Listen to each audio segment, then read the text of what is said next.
Hello दोस्तों, जी के study bye ARM में आपका स्वागत है। मैं आपके लिए लेकर आया हूँ जीके जीएस का सेट। इस सेट में मैं आपसे क्वेश्चन पूछूंगा, आपको जवाब देना है 5 सेकंड में। आप अपना जवाब कमेंट बॉक्स में दे सकते हैं। यदि आपको समय ज़्यादा चाहिए तो आप इस वीडियो को पॉज कर सकते हैं और फिर कमेंट बॉक्स में जवाब दे सकते हैं। तो जो भी मेरे इस चैनल को सब्सक्राइब नहीं किया है, कृपया मेरे इस चैनल को सब्सक्राइब कर दे और मेरे इस वीडियो को लाइक, शेयर तथा कमेंट जरूर करें। तो चलिए चलते हैं क्वेश्चन की ओर। क्वेश्चन नंबर 1, मनुष्य के मस्तिष्क का सबसे बड़ा भाग कौन सा है? तो आपका ऑप्शन है ए अनुमस्तिष्क, बी पश्च मस्तिष्क, सी प्रमस्तिष्क या डी इनमें से कोई नहीं। तो आपका समय शुरू होता है अब।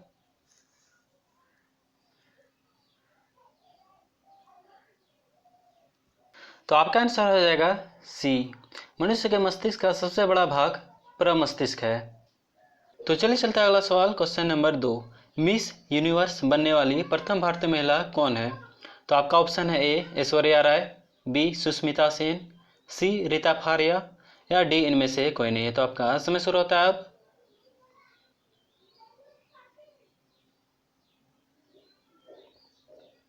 तो आपका आंसर हो जाएगा बी, यानी कि मिस यूनिवर्स बनने वाली प्रथम भारतीय महिला सुष्मिता सेन है। तो चलिए चलते हैं अगला सवाल, क्वेश्चन नंबर 3, भारत का राष्ट्रीय कैलेंडर कौन सा है? तो आपका ऑप्शन है ए शक संवत, बी विक्रम संवत या सी इनमें से कोई नहीं। तो आपका समय शुरू होता है अब।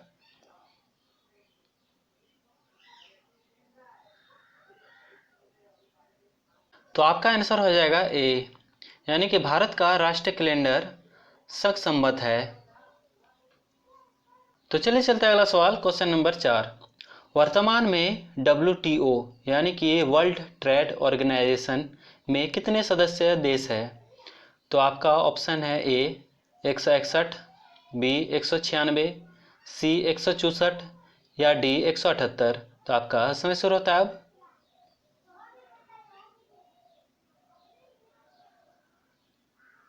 तो आपका आंसर हो जाएगा सी, यानी कि WTO में टोटल 164 सदस्य देश शामिल है। तो चलिए चलता है अगला सवाल, क्वेश्चन नंबर 5, सबसे प्राचीन अभिलेख कौन सा है?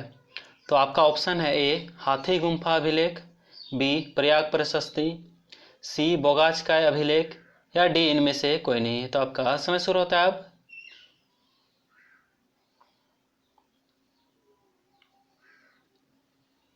तो आपका आंसर हो जाएगा सी, सबसे प्राचीन अभिलेख बोगाचकाय अभिलेख है।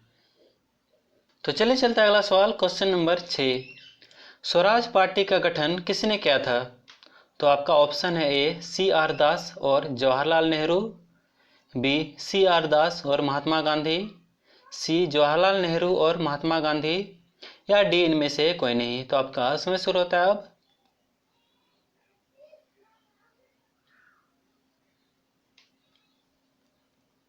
तो आपका आंसर हो जाएगा ए, CR दास और जवाहरलाल नेहरू दोनों मिलकर स्वराज पार्टी का गठन किया था। तो चलिए चलता है अगला सवाल, क्वेश्चन नंबर 7, हितोपदेश नामक पुस्तक की रचना किसने की है? तो आपका ऑप्शन है ए नारायण पंडित, बी विष्णु शर्मा, सी नागार्जुन या डी इनमें से कोई नहीं। तो आपका समय शुरू होता है अब।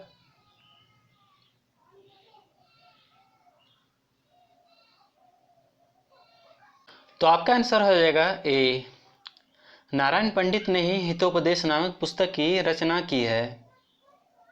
तो चलिए चलते हैं अगला सवाल, क्वेश्चन नंबर 8, हिकात किस राज्य का प्रमुख लोक नृत्य है? तो आपका ऑप्शन है ए हिमाचल प्रदेश, बी असम, सी जम्मू कश्मीर या डी इनमें से कोई नहीं। तो आपका समय शुरू होता है अब।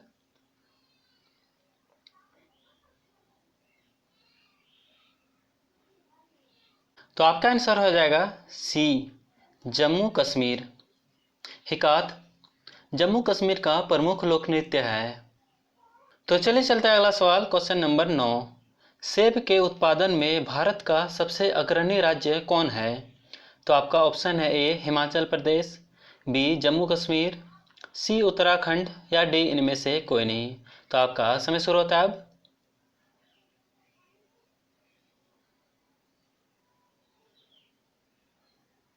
तो आपका आंसर हो जाएगा बी, सेब के उत्पादन में जम्मू कश्मीर सबसे अग्रणी राज्य है। तो चलिए चलता है अगला सवाल, क्वेश्चन नंबर 10। विश्व की सबसे लंबी पर्वत श्रृंखला कौन सा पर्वत श्रृंखला है? तो आपका ऑप्शन है ए हिमालय, बी रॉकी, सी ग्रेट डिवाइडिंग रेंज या डी एंडीज। तो आपका समय शुरू होता है अब।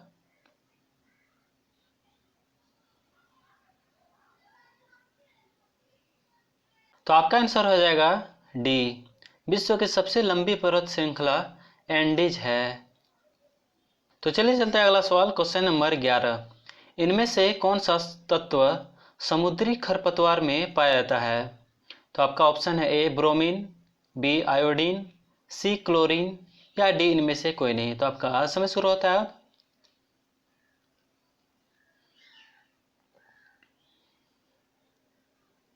तो आपका आंसर हो जाएगा बी, यानी कि आयोडीन समुद्री खरपतवार में पाया जाता है। तो चलिए चलते हैं अगला सवाल, क्वेश्चन नंबर 12। अल्फा और बीटा किरणों की खोज किसने किया था? तो आपका ऑप्शन है ए Rutherford, B Dalton, C Max Planck या डी इनमें से कोई नहीं। तो आपका समय शुरू होता है अब।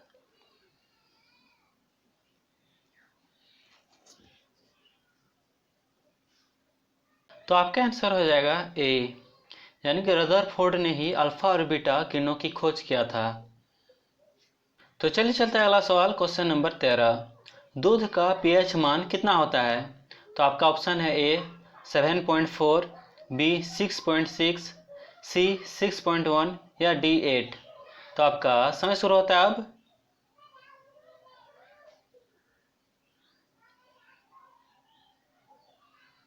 तो आपका आंसर हो जाएगा बी, दूध का पीएच मान 6.6 होता है। तो चलिए चलते हैं अगला सवाल, क्वेश्चन नंबर 14। एशियाई विकास बैंक एशियन डेवलपमेंट बैंक का मुख्यालय कहाँ है? तो आपका ऑप्शन है ए बीजिंग, बी नई दिल्ली, सी दोहा या डी मनीला। तो आपका समय शुरू होता है अब।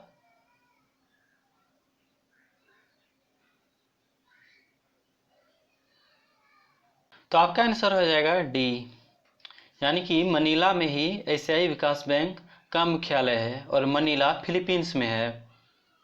तो चलिए चलता है अगला सवाल, question number 15, last question. Blocking किस खेल की शब्दावली है? तो आपका ऑप्शन है ए फुटबॉल, बी वॉलीबॉल, सी बास्केटबॉल या डी इनमें से कोई नहीं। तो आपका समय शुरू होता है अब।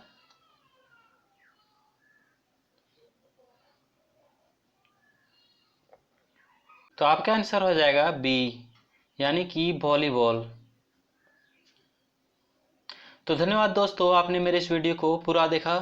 आई होप कि ये वीडियो आपको अच्छा लगा होगा। यदि आपको मेरा यह वीडियो अच्छा लगा है तो कृपया मेरे इस चैनल को सब्सक्राइब करना ना भूलें तथा मेरे इस वीडियो को कमेंट, लाइक तथा शेयर करना ना भूलें। तो धन्यवाद दोस्तों।